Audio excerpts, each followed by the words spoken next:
Good afternoon. It's Wednesday, the 9th of September 2020, just after 1 o'clock. I'm your host, Mike Robinson. Joining me via video link is Brian Gerrish. Welcome to the programme, Brian.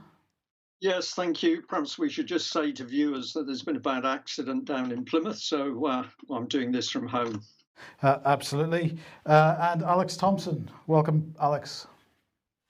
Good afternoon, Mike. No accidents over here in Holland, but glad to be joining you through the usual means. Absolutely. Now, so let's get straight on. And of course, the announcement will be coming this afternoon that from the 14th of September, there'll be no more social gatherings allowed for numbers greater than 6. And this is confusing Coroni somewhat because apparently under the new rules, Coroni confused once again because apparently he can't be caught if you're at a wedding or a funeral. He can't be caught if you're at school. He can't be caught if you're at work, and he can't be caught if you're involved in organised team sport. But he can be caught if you're in a pub or a restaurant where from now on you will not be allowed to be in groups bigger than 6 and from one household only. And if there are more than one group in the pub or the restaurant at a time, those groups will have to be socially distanced. And where two households meet indoors or outdoors, so two households no longer allowed to meet indoors or outdoors from the 14th of September. So Brian, Coroni is confused. Are you? No, Mike, I'm not confused in the slightest. It's very clear that what we've now got is a massive psychological attack on people's minds. The government lying from the outset about what's happened with a winter flu virus. This is designed to confuse people, pressurize people, and stress them. And why do you want to do that? Because in that condition, they're even easier to effectively apply further brainwashing. And a little bit later in the news, we're going to have a look at some of the things that are happening. So this is a dangerous psychological attack on the British public. And who is doing it? I think we've got to start asking who is actually running government at the moment, because it's clear even MPs don't know. Well, of course, what this is all leading up to is a vaccine, because the only way we can get back to the new normal is through a vaccine. That's what we're told. So everybody would be glad to know that a number of vaccine companies providing or researching vaccines for coronavirus at the moment, have made a pledge. This is the COVID-19 vaccine pledge, vaccine maker pledge. I've taken the Pfizer website here, and this is what they say. We, the undersigned biopharmaceutical companies, want to make clear our ongoing commitment to developing and testing potential vaccines for COVID-19 in accordance with high ethical standards and sound scientific principles. And they said, following guidance from expert regulatory authorities such as FDA, regarding the development of the COVID-19 vaccines consistent with existing standards and practices and the interest of public health, we pledge to always make the safety and well-being of vaccinated individuals our top priority, continue to adhere to high scientific and ethical standards regarding the conduct of clinical trials and the rigour of manufacturing processes, only submit for approval or emergency use authorization after demonstrating safety and efficacy through a phase 3 clinical study that is designed to be and conducted to meet requirements of expert regulatory authorities such as FDA, and work to ensure a sufficient supply and range of vaccine options, including those suitable for global access. And so that was a number of the vaccine companies, including Pfizer and AstraZeneca, signed up to that, which is all a bit unfortunate because unfortunately AstraZeneca has had to suspend their latest trials. Now, it's a bit strange because when you look at the AstraZeneca website and their press releases, well, in fact, there's nothing about this. On this, they do have the Biopharma Leaders Unite to Stand with Science press release, which I've just read out, but nothing to do with the fact that they've had to suspend their trial. And this has apparently happened because of what's being described as a suspected serious adverse reaction in a participant in the United Kingdom. So a spokesperson for AstraZeneca said that standard review process triggered a pause in vaccination to allow review of safety data. And then they followed up with a further statement which said that the nature of the reaction wasn't immediately known, so we don't know. It's been described as a serious adverse reaction, but we don't know exactly what that is. The participant, everybody would be glad to know, is expected to recover, and they described it as a routine action, which has to happen whenever there's a potentially unexplained illness in one of the trials while it's investigated, ensuring we maintain the integrity of the trials, but they're working to expedite the review of the single event to minimise any potential impact on the trial deadline. So that's a bit unfortunate. On the same day that they release a press release, Brian, saying that they're committed to vaccine safety and they're going to make all those pledges, that they've unfortunately had to suspend one of the major, in fact, the leading front-running trial because of an adverse event. Well, we could say it's unfortunate, but really the statement that they made is tosh. That's the best word I can come up with at the moment, utter tosh, because of course these pharmaceutical companies don't fully investigate the dangers of their own products, and they make sure that anybody who's questioning the safety of their products does not have an easy route to get that information out to the public. So these are just words. This is confetti, smokescreen from Big Pharma. And was it a routine action by the pharmaceutical company, or was it a routine accident? Because everywhere we look at vaccines, we find these unfortunate accidents where people are being damaged. They claim that the person is going to recover, but of course they've no idea whether that person will have serious effects 5, 10, 15 years down the line. So these are very, very dangerous times when our personal health and welfare is just being handed over to giant corporations who are only interested in making money. Absolutely. But Brian, we've had an email in on this subject. Well, we have, and as always, I'm absolutely delighted to see people really engaging. It's a very simple email, but I think it's worth reading out because it's powerful. The story in the mainstream media that we just covered doesn't mention what the serious adverse reaction is, but the vaccine trials have been stopped due to it. So for them to stop when they have no liability, it must be bad. Or it's just another reason to delay the vaccine and to bring in another long lockdown, because we know we won't have the old normal until they poison us all with a vaccine. They've already changed groups of 30 to groups of 6, but not until Monday, because the virus is clever and will leave everyone in groups alone until then. Ha ha. But it does mention the mild adverse reactions from the stage 2 of the trials. Surprise, surprise, they're all symptoms of COVID. So I say that once again, it's very encouraging to see people really starting to lift the stone and look at what the government's really saying and question it. And they're coming up with very astute comments, which are starting to spread. So for our viewers and listeners, please keep doing that. Now, shortly we're going to be coming back onto the subject of behavioural change and behavioural insights team. But speaking of behaviour and behavioural change, the BBC posted this yesterday, I suppose. Brutal COVID-19 hoax claims salon to be visited by police.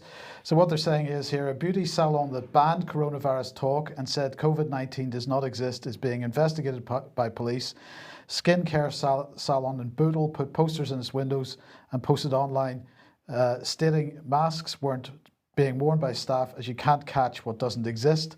Merseyside police said that officers would visit the salon in Aintree Road to remind the owner and staff of the responsibilities around COVID-19. Brian, that's quite spectacular. Well, it is, but I think we're just going to see more of this confrontation occurring because people are getting very unsettled, very worried about what's happening. Some people are now stepping forward. I think they're very brave to do it in the way that they're doing it. They're challenging the system. What's the system going to do? It's going to attempt to clamp down on anybody, and that includes the UK column, anybody that dares challenge what this, I can't even call it a government, this is a cabal running the country, what this cabal says. Okay, now let's move on, Brian, to Cornwall. And the headline here is idea of new council covering whole southwest angers Cornwall council members. So we're talking about significant constitutional change here. We are talking about massive constitutional change, but of course we shouldn't be surprised because regionalisation of UK was fully part of European Union policy and was over a great many years. UK to be divided up into regions, Scotland and Wales, obviously regions in their own right, and the remainder of England to be broken up.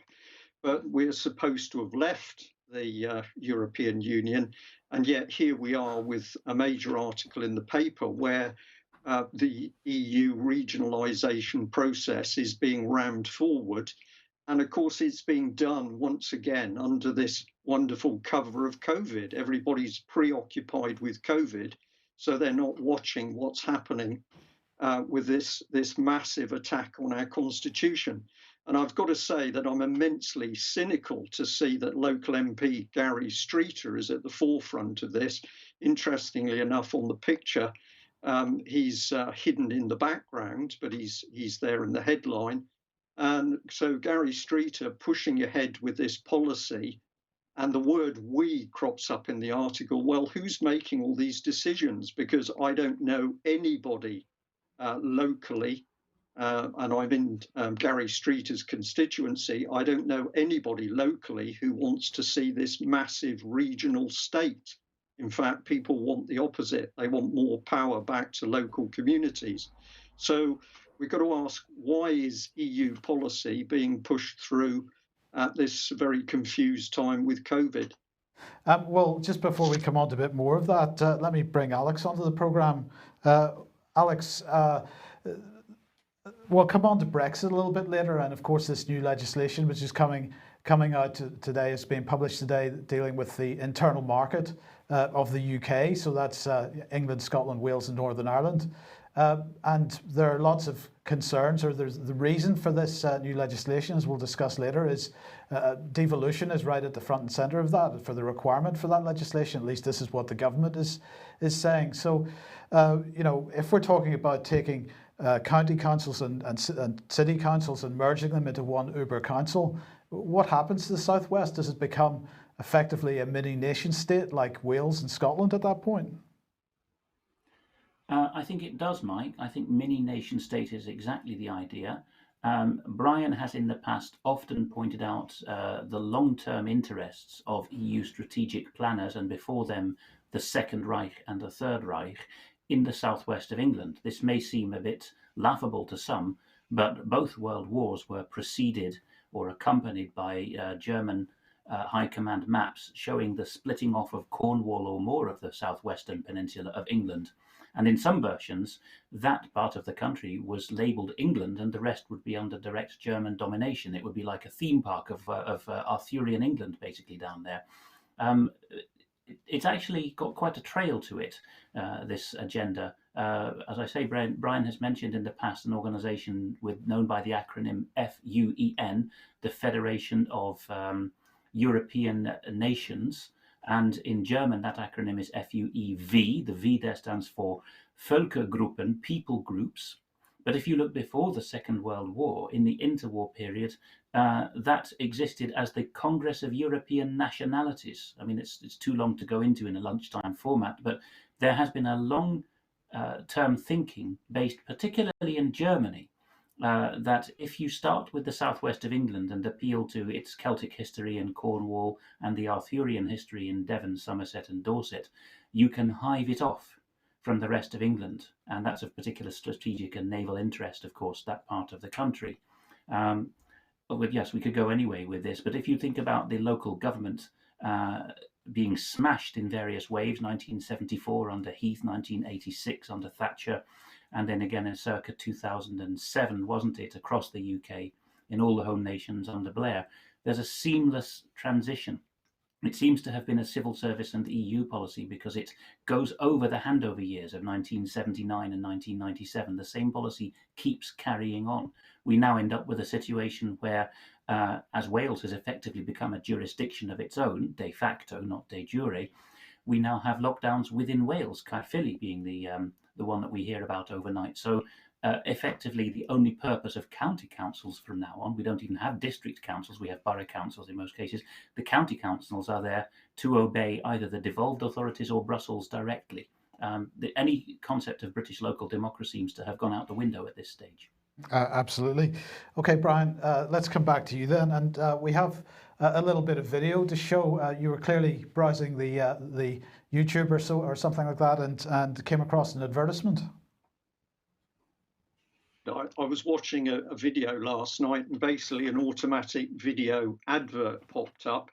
I watched it, and it was quite incredible for a number of reasons, but particularly by the end. But before we show that little clip, can I just add on the previous subject that if people want to know what we were really talking about many years ago, it was this organisation, FUAN, which Alex has just described.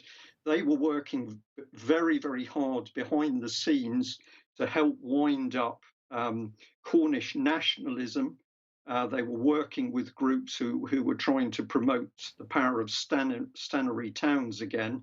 And this was going hand in hand with the fact that, of course, the European Union was effectively buying the loyalty of local county councils and Cornwall County Council by pumping in the grant money. So remember that. We had I'm going to call it a quasi-Nazi organisation, or the roots of it was quasi-Nazi, acting through the EU, trying to pull apart the structure of UK by focusing on Cornwall.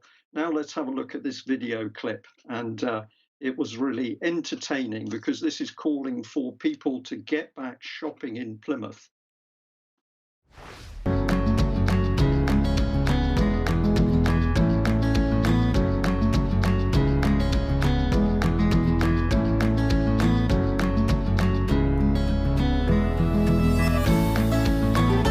Welcome back.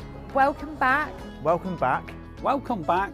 Thank you for following the guidelines on shopping safely. We're looking forward to seeing you. Shop safe and shop for Plymouth. Shop safe and shop for Plymouth. Shop safe, shop for Plymouth.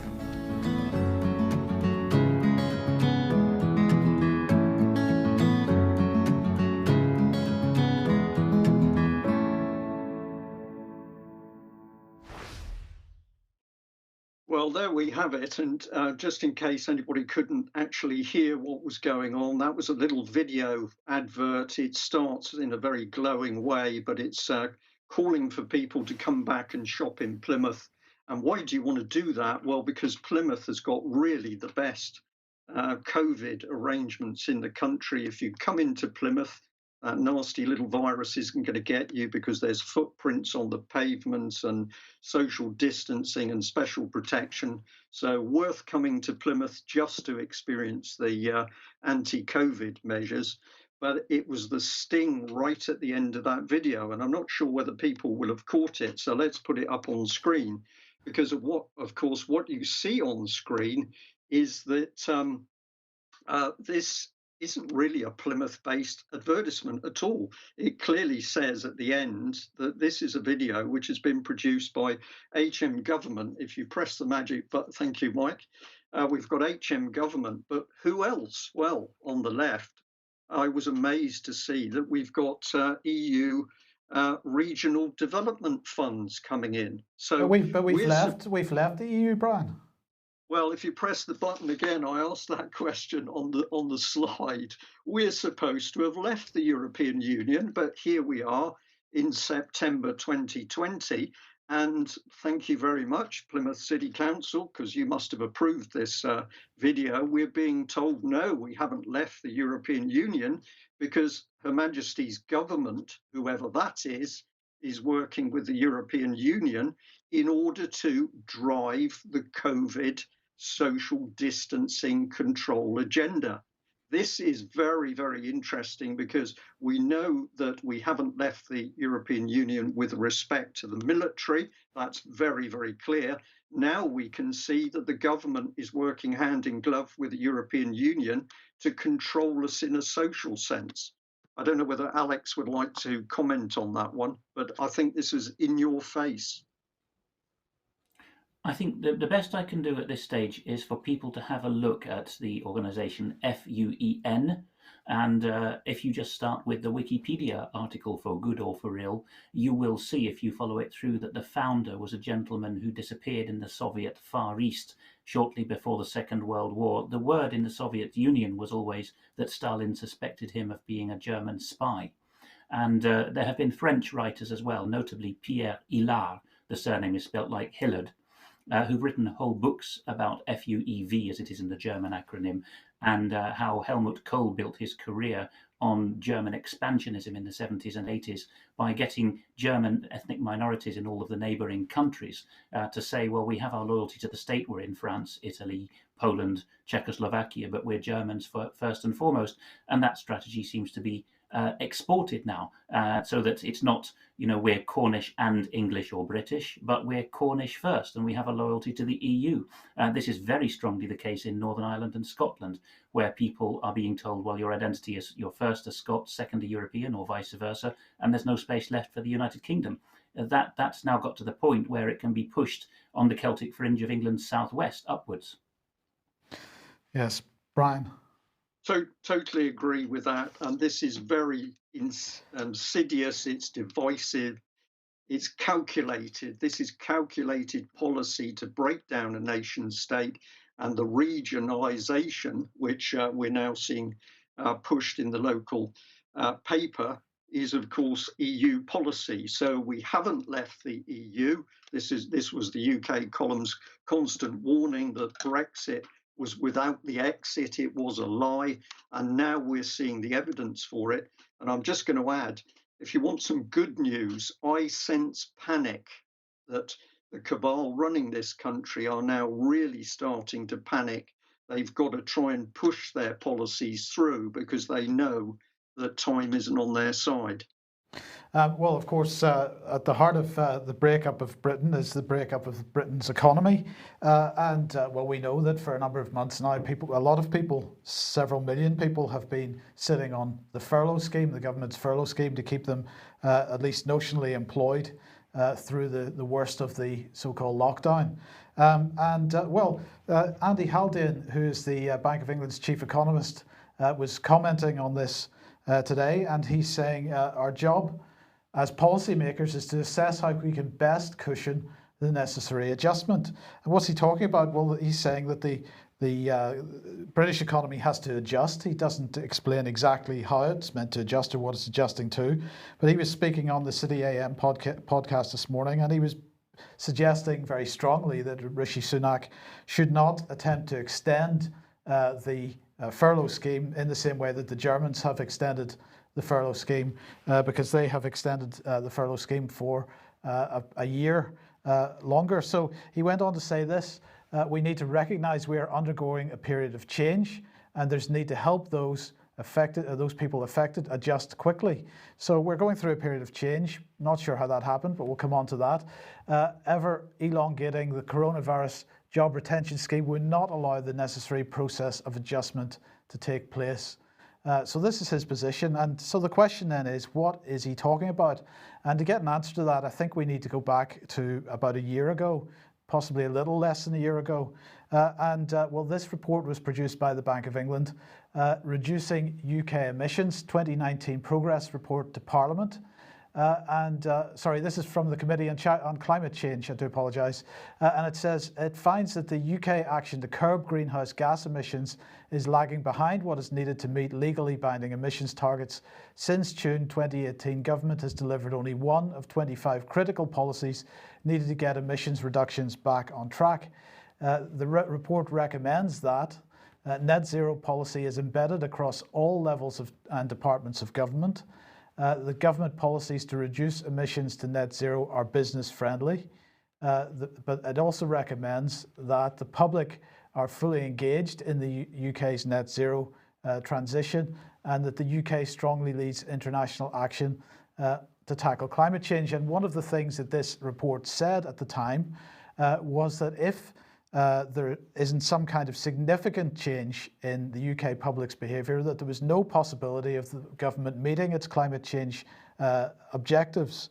And the question at the time when we were covering this on the UK Column News, the question that we asked was, well, what on earth is coming that could possibly create that, the degree of behavioural change necessary to support that? Now, in support of this Committee on Climate Change report, Mark Carney was making statements such as this. He said companies that don't adapt, including companies in the financial system, will go bankrupt without question. So if you don't adapt to the policy, the new green economy policy, then you will go bankrupt. Carney said there will be industries, sectors and firms that do very well during this process because they will be part of the solution, but there will also be ones that lag behind and they will be punished. And this was the language that he used. And Brian, I'm going to suggest to you at this point that what we're seeing from Mr. Haldane today in suggesting that Rishi Sunak does not extend the furlough scheme because really there's a transition going on, there's massive change going on, and if he was to extend that, that would only slow down the change and really isn't for the benefit of people in the longer term. He is simply pursuing this policy that the Bank of England has been right behind from the beginning, and Mark Carney talking about putting businesses out of business that were not compatible with the green economy. That's exactly what we're saying, isn't it? You're muted.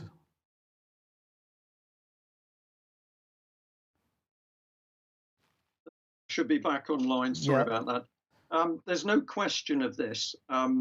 We have got policies running in the background that have not been declared to the British public.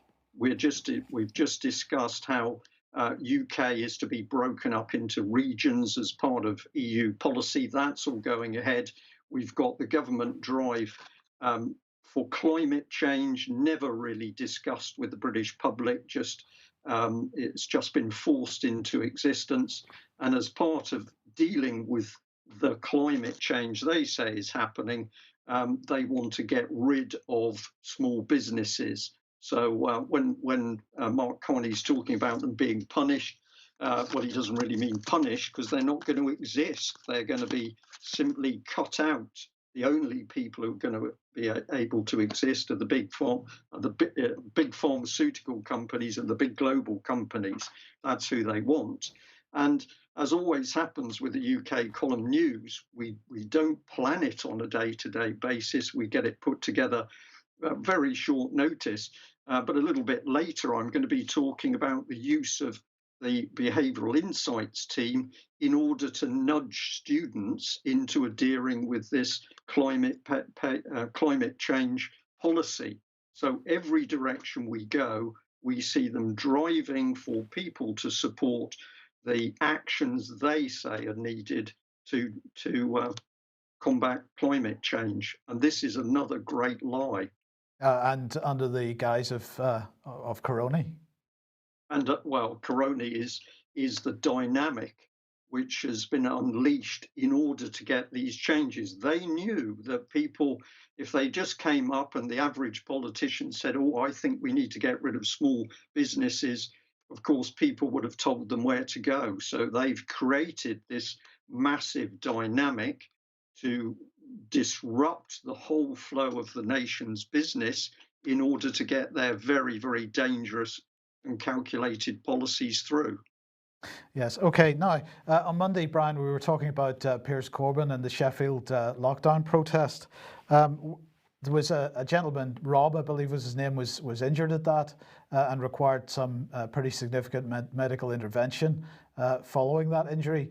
We have a bit of video here, which seems to give us a bit more insight as to what actually happened. So just take us through this. Well, there's a series. This is one video, but it's been clipped just to make it a bit shorter. But essentially here, we're actually seeing just how violent and aggressive the police were. So the gentleman who took this video was there with the camera, and he said the behavior of the police was just quite extraordinary. They were brutal. They were aggressive. Now, possibly this is because the police were frightened. And why would they be frightened? Well, I could say that in their own briefings, they would be wound up to expect that anybody that dared challenge wearing a face mask or COVID was some sort of right-wing extremist, but they were simply brutal. And here we can see some of the police action. Now, this is taking place before they bring out Piers Corbin. We'll see that happen in a minute. But it went on, and it got worse. So we should see any minute now, I think, them bring out Piers Corbin. And we've got to remember that this man is 73 years old. He's a scientist. And all he's been doing is saying, I don't agree with the government. And he's surrounded by this aggressive mob of police. Look at it. We would be, if this was happening in Putin's Russia, this would be all over the BBC as brutality within the Russian system. And yet this is in Sheffield in Britain. And we've got one 73-year-old man. Now watch this. The police are now approaching Rob, the man who ended up on the ground. Here's the push. He goes back over a granite stone or some piece of street furniture, and then he's later has to have emergency medical attention. Now, was that connected with the push?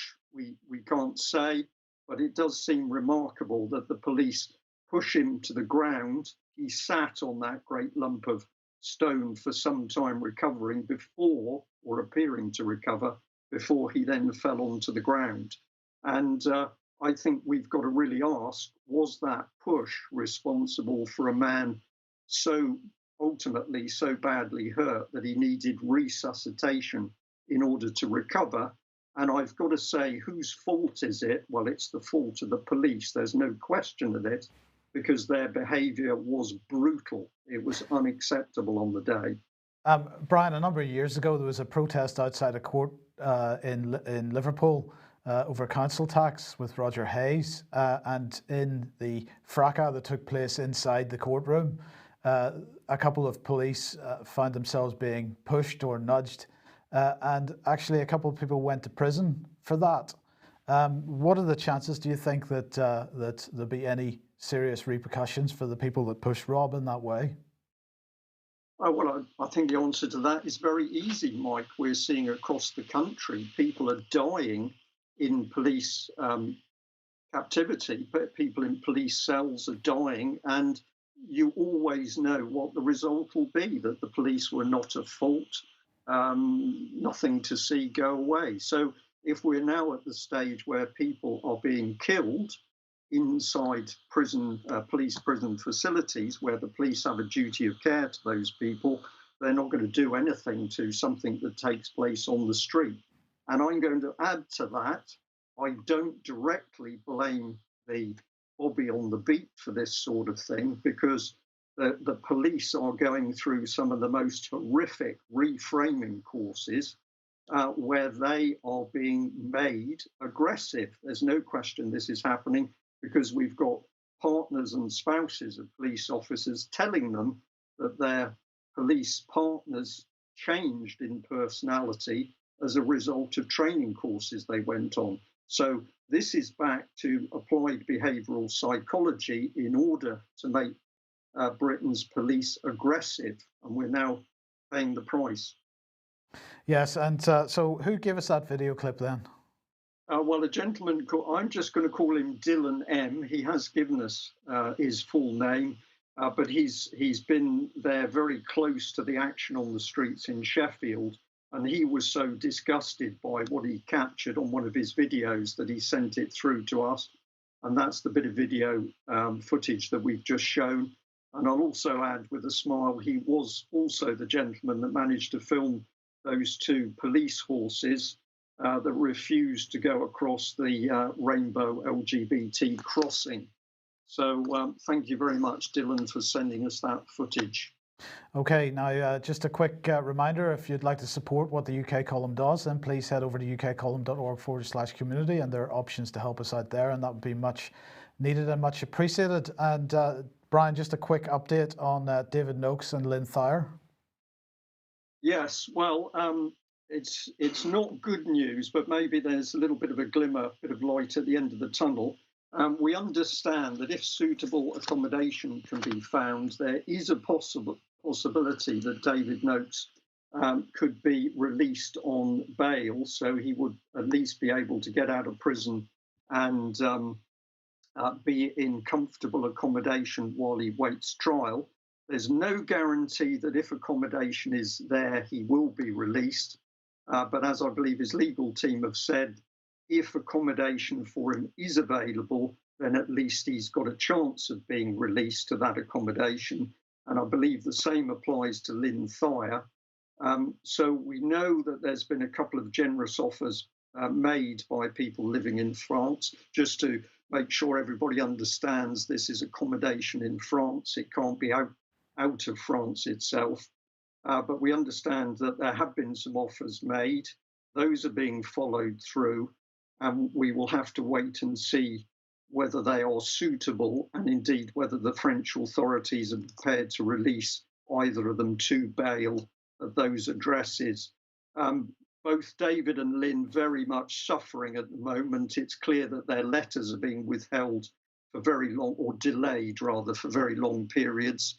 And Lynn Thire has been getting particularly frustrated because she keeps being given very complex legal documents to read, which are in French. Now, her French has improved dramatically since she's been in prison, but nevertheless, it's totally unreasonable of the French authorities to expect her to read a complex legal document just in French. And she knows that if she does that and misunderstands something, she can be in big trouble. So it's quite clear that the French authorities are being very vindictive and devious with both David and Lynn. So it's a mixed report. We've got some good news, maybe the possibility of them being released to bail.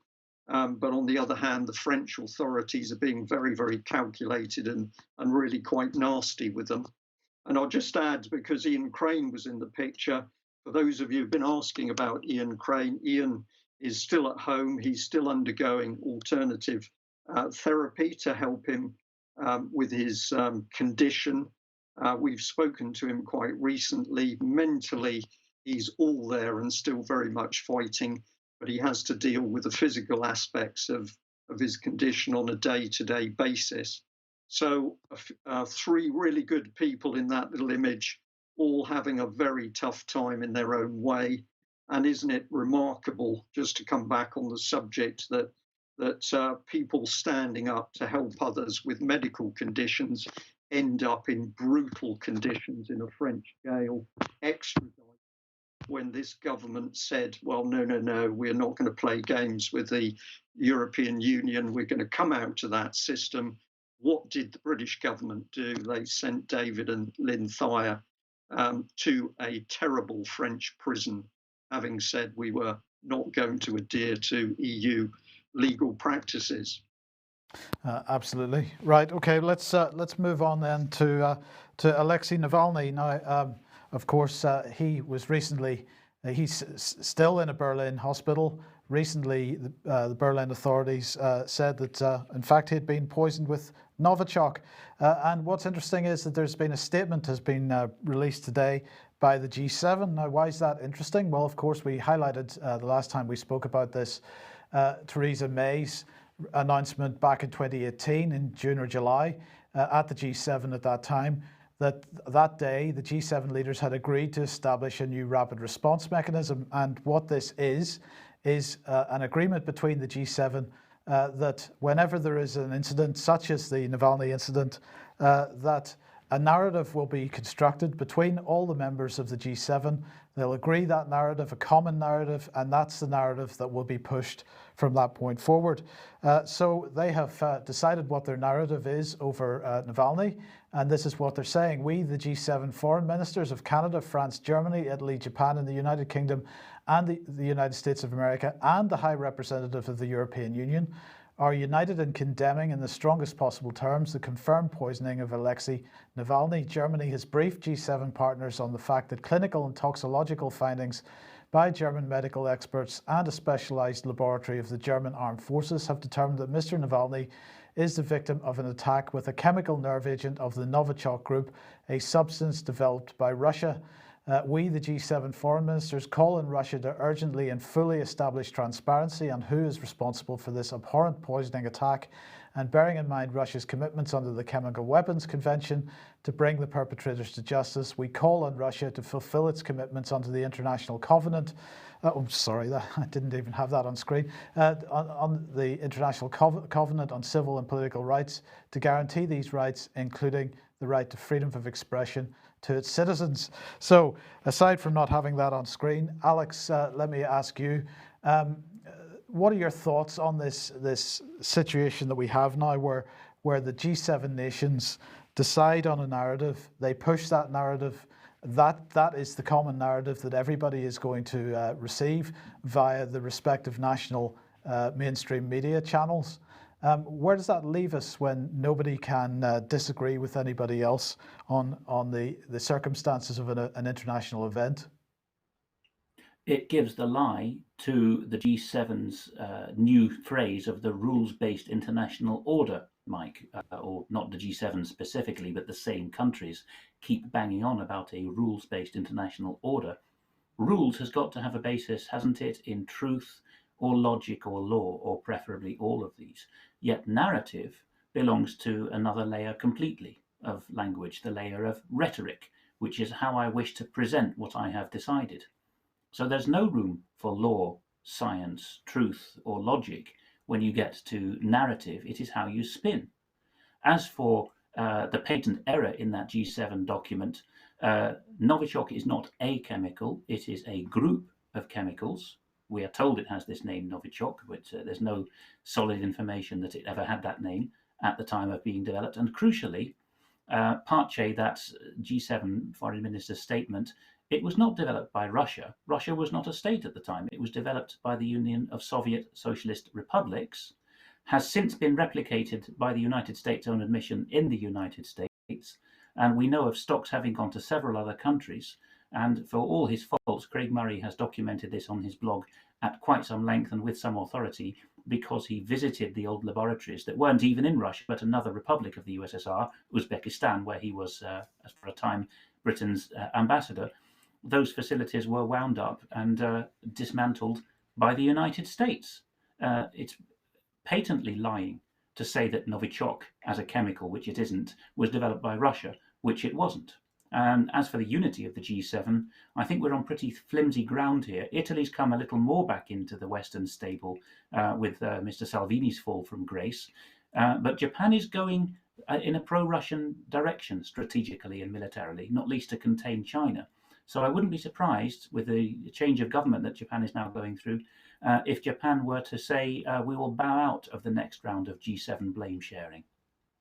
I mean, one of the things that's striking about this is that they can keep banging the same old drum. Russiagate in the States has failed. Salisbury poisoning, well, I mean, how many people actually believe that story that was constructed around that? And then, of course, we've had the Russia report from the Intelligence Committee and the China report from Christopher Steele, and Christopher Steele involved in every one of these events. But they don't seem to be able to come up with a new strategy or a new tactic. They keep banging the same drum. It can't work on a long-term basis. Unless people are too dumbed down or too afraid in the parts of society that matter to challenge it. And those parts of society are the chattering classes that meet on the fringe of Chatham House meetings, who then decide what the talking points are in the news, which then decides what the middle class, broadly speaking, chatters about, having seen it filtered through the BBC and the Guardian. But that's a diminishing return, that model, because more and more people are not believing it. But it's a question of spooking people out. I remember pointing out to a civil engineer, a fellow of David Scott's profession, and another Scott, in fact, who I thought was very sharp about this, the problems with the claims last time Novichok was gone on about in Salisbury. And this gentleman did not come back at me with, I don't believe you, or I can see the flaws in the story, but what were those Russian heavies doing in Salisbury? So it's cardboard cutout characters taken from narrative, very Tavistockian, which are then put in front of us like, that there's no whodunit level, there's no murder weapon, place, opportunity, motive, timing, all that stuff. That just goes out the window when we're dealing with spectres. Absolutely. Now, the final part of this statement said this: we will continue to monitor closely how Russia responds to international calls for an explanation of the hideous poisoning of Mr. Navalny. We remain strongly committed to our support for democracy, the rule of law, and human rights in Russia, to bolster our support to the Russian civil society. And Alex, just briefly on this then, support to Russian civil society. We'll be coming on to that again in a little minute, not with Russia, but with Iran and Zagari Radcliff, Nazanin Zagari Radcliff, sorry. But this idea of bolstering support to the Russian civil society, this is international interference in a nation state. Yes, that term has undergone a complete evolution. It was coined in the Enlightenment. Adam Ferguson and Friedrich Hegel wrote about civil society in their political theory, and all they meant at that stage was the thing of the nation, the part that can have a dialogue with government and legislators. But from about the end of the Cold War onwards, in FCO circles, as I saw it taking shape, the new definition of civil society was the pro-Western actors embedded in the government's legal systems and educational systems of our target countries. They are being softened up to think along our lines, really. So civil society work by British and American diplomats in particular, and all the people whom they fund secondhand, is a shorthand way of saying winning hearts and minds. So that is very much, well, contrary to the spirit, if not the letter, of many international law agreements on non-interference. Yes, okay. Well, before we come on to Ms. Zagari Radcliff, Brian, let's come on to behaviour change and psychological attack. Now, on Monday, you had Andrew Bridgen MP on the programme, at least a quote from him. You're muted again.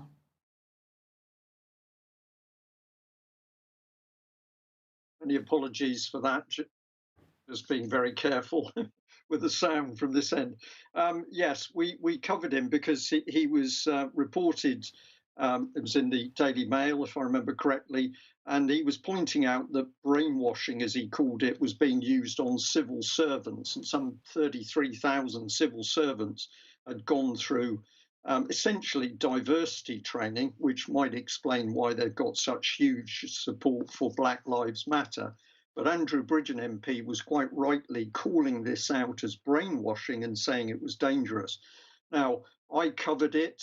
What I also did is I sent him an email and said to him, well done for speaking out on this, because it's not easy to stand up and talk about this. But I also sent him a package of information about behavioural reframing. So one of the things I sent him was the Mindspace document, but I also linked him into specific UK column articles where we've been warning about the use of applied behavioural psychology. Now, by sheer coincidence, today, what do I find? Actually, from a few days ago, but a gentleman's very kindly sent me this, which is the little book of green nudges. And what does it have to say about itself? Well, of course, it says that it's 40 nudges to spark sustainable behavior on campus. This is brainwashing. This is applied psychology. And if you press the magic button, we should get a bit more information. Go for it again, Mike, because who've we got? We've got the UN Environment Programme. We've got our old friends, the Behavioural Insights team. We've got an organisation called Grid Arendal. I had no idea what that was until a few hours ago. And we'd also got the Youth Education Alliance.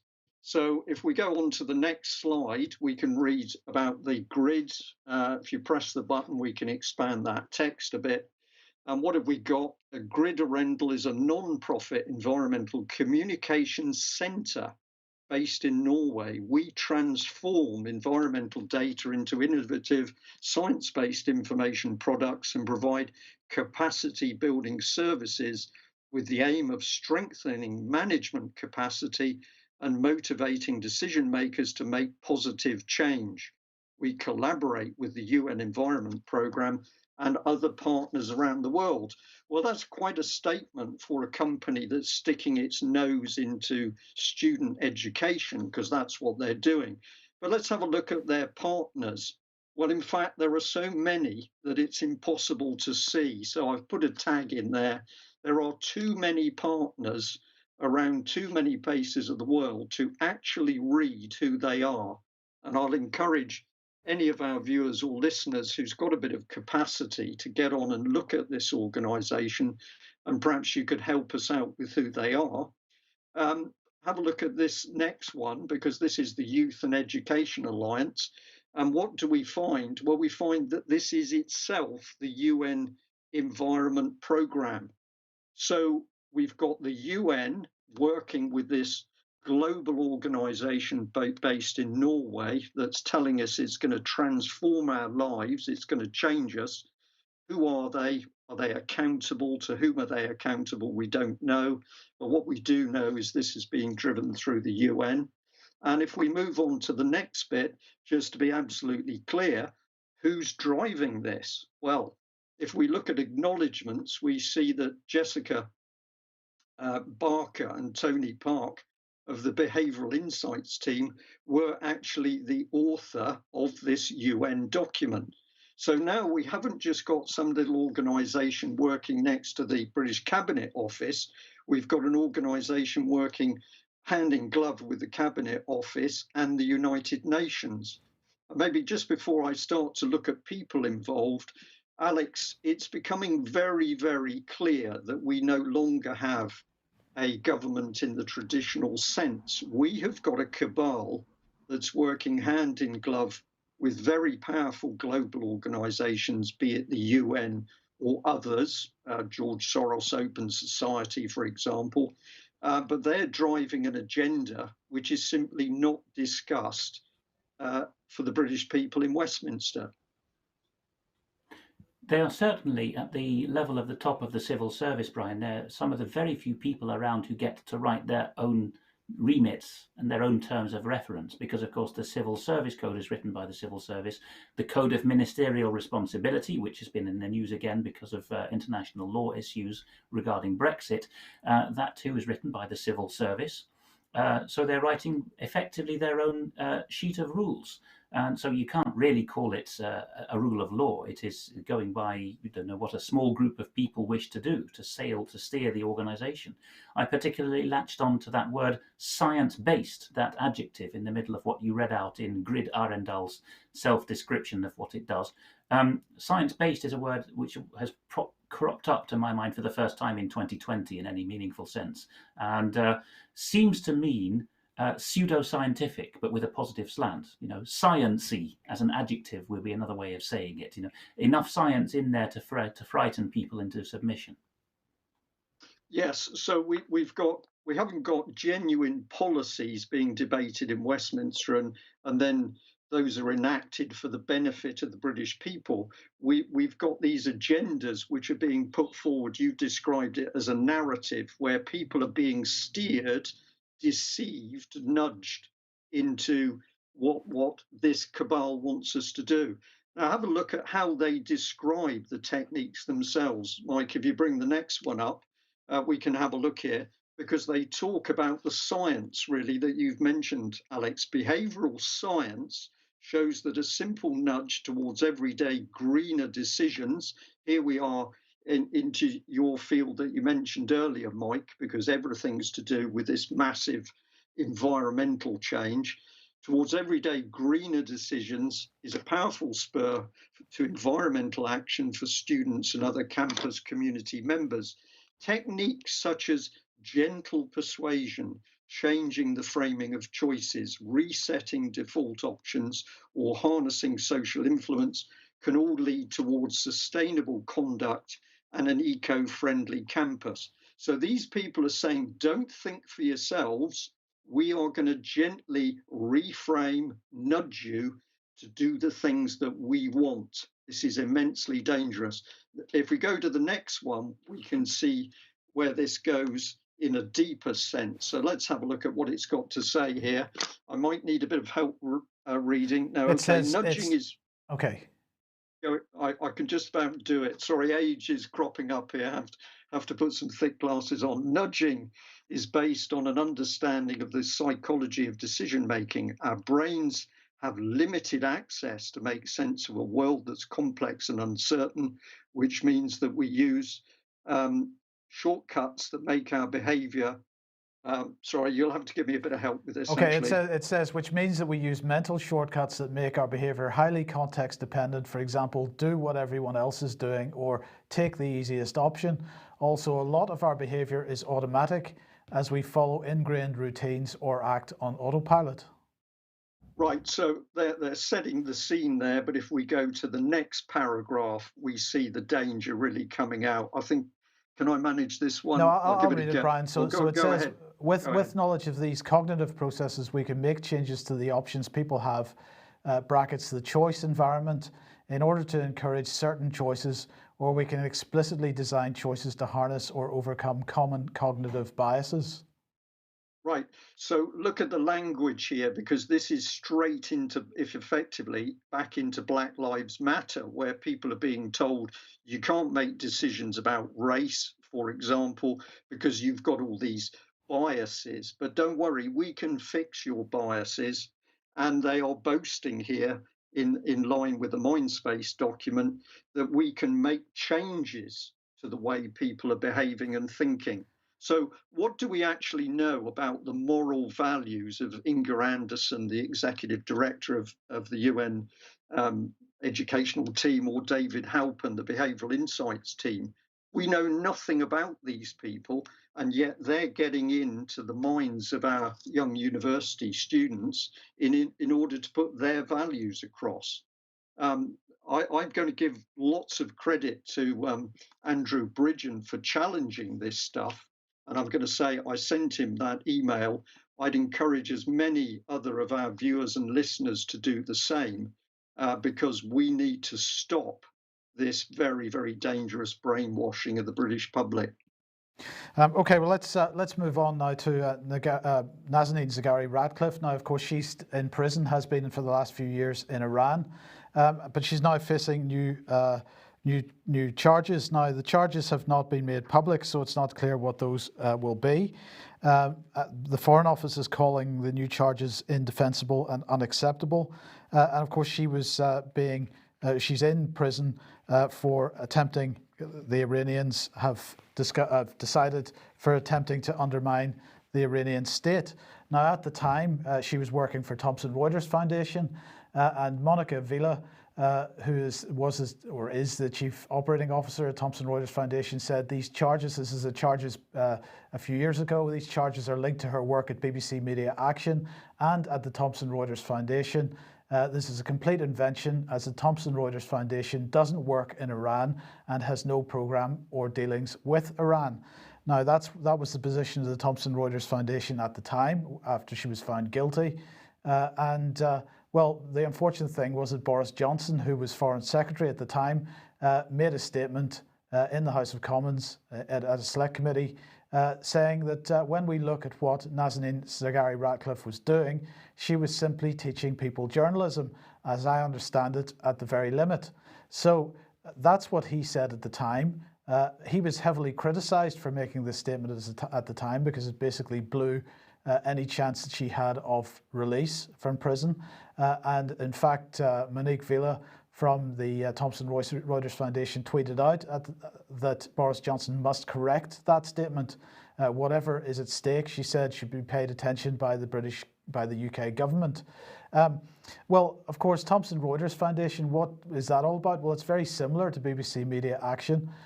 They create exactly the same type of thing, journalism training and so on. As we were pointing out in Monday's programme, BBC Media Action at the time quite open about what they were doing. They were saying that they had been working in 2004 with individuals in Syria, in this case, who wanted change. They were going to be drivers of that they were working with media development work, that was done in Syria, predicated upon the idea that there can be change from within. You have an authoritarian regime, and you find out who the reformers are within that, and you work with them. Maybe I could ask Alex what your thoughts are on this, because she has been convicted in Iran of attempting to destabilize the state. She's now facing new charges, and she was working for two organizations in her past career which have openly been involved in so-called media development. And when we look at the issue of media development and we look at the behaviour of the Foreign and Commonwealth Office as well, of course they have a section on media development and what they call counter disinformation. And this comes back to this notion of supporting civil society in countries. This is an extension of British soft power, and so it's very hard to see the justification for saying that Ms. Zagari Radcliff was just a journalist when she was working for these types of organisations. It's pretty simple when it comes down to it, Mike, isn't it? A journalist reports things that happen, and a journalist trainer tells people how and what to report. It's a complete reversal of the lens or and in this one question on what. Yeah, Alex, I'm sorry. I'm afraid we've lost you there because you're back. Try again. No, I'm sorry. We've lost you definitely. Brian, what are your thoughts on this? Well, I think it's pretty clear cut. I know what Alex was saying there was correct. He's saying the thing is, when you go in and train people about journalism, what you're actually going to do is train them about journalism within your frame of reference. And if you're the BBC, we know that this is just a huge propaganda machine. So if we're kind to the lady, she got mixed up in these organisations. Did she really believe in what she was doing from a sense that she knew she was going into a country and helping to destabilise it? I'm going to say, I reckon she probably didn't. But was she working for organisations that know that this is what they're really about? Absolutely. And BBC Media Action, despicable as a charity, going in and helping to destabilise and create the violence in Syria. Absolutely despicable. So she's in hot water, but she's been put there as a result of these very dubious actions by BBC Media Action and Thomson Reuters, in my opinion. Yeah, absolutely. Okay, well, look, we're well over time, so we're going to have to leave it there. I'm going to say thank you very much, Brian, for joining us, and Alex as well. We will be back. Thank you for joining us. We'll be back at the usual time at 1 p.m. on Friday, and Patrick Henningsen will be with us. We hope to see you then. Bye-bye.